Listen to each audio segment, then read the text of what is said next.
ये केवल केवल युवा पीढ़ी के वोटों से नहीं हो सकता है या फिर बुजुर्गों के वोटों से नहीं हो सकता है।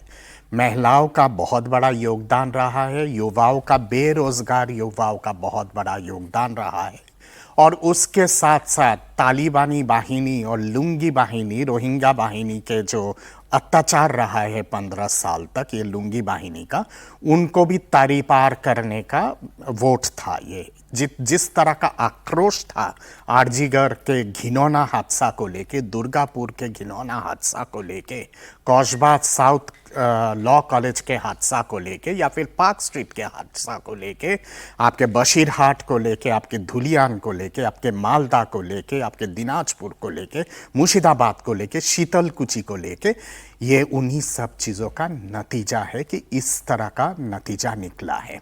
बहुत बात करते थे जेके मॉडल, डायमंड हार्बर मॉडल। कल डायमंड हार्बर मॉडल भी फुसफुस हो गया और जेके मॉडल तो कहीं दिखाई ही नहीं दिया।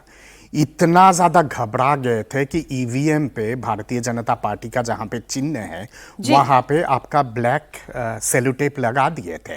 पर मैं जानता हूँ, आज मेरे पास पश्चिमी मेदिनीपुर, पूर्वी मेदिनीपुर से ऐसे रिपोर्टें आई हैं कि लोगों ने इतना ज़्यादा, जो बटन है जिस पे कमल का चिन्ह है, उतना ज्यादा बटन को दबाया है कि बटन ही जाम हो गया था।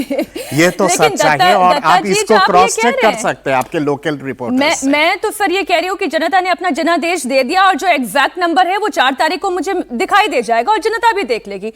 लेकिन सज्जन जी, जैसे दत्ता साहब ब्रीफ कर रहे हैं तब तो वो सारे मुद्दे चले हैं, फिर वो केवल हिंदुत्व का मुद्दा नहीं चला है, वो एंटी इनकम्बेंसी का मुद्दा भी चला है, वो महिलाओं में उन्नयन की जगह विकास का मुद्दा चला है, और ये भावना भी चली है कि अगर एक पार्टी ऐसी है जो 30% वोट के लिए ही राज कर रही है तो फिर 70% को भी बाहर निकलना होगा और अपने लिए सरकार चुननी होगी। क्या ये चला है? नहीं, निश्चित। अब देखिए, कोई भी चुनाव एक मुद्दे पे केंद्रित नहीं होता है। हालांकि हम लोग कहते हैं कि हाँ, बहुत सारे, चाहे वो आर्थिक मुद्दे हों, चाहे वो राजनीतिक और सांस्कृतिक मुद्दे हो, पहचान का मसला हो, डेमोग्राफी की बात हो, उन सबको हम किसी एक फ्रेम में बांधते हैं, लेकिन मुद्दे बहुत सारे होते हैं। अब देखिए, बंगाल में बीजेपी को चुनाव जीतने के लिए दो कंडीशंस, दो स्थिति चाहिए थी। या तो डिवाइडेड मुस्लिम हो या यूनाइटेड हिंदू। ये दो। अब पहली जो शर्त थी कि मुस्लिम डिवाइडेड हो, ये तो संभव नहीं है। वो डिवाइडेड थे 2019 के चुनाव से पहले। 2019 के पहले आप देखेंगे, 19 में भी थोड़ा बहुत था, कुछ सीपीएम को जाता था, कुछ कांग्रेस को जाता था, बहुतायत तृणमूल को जाता था।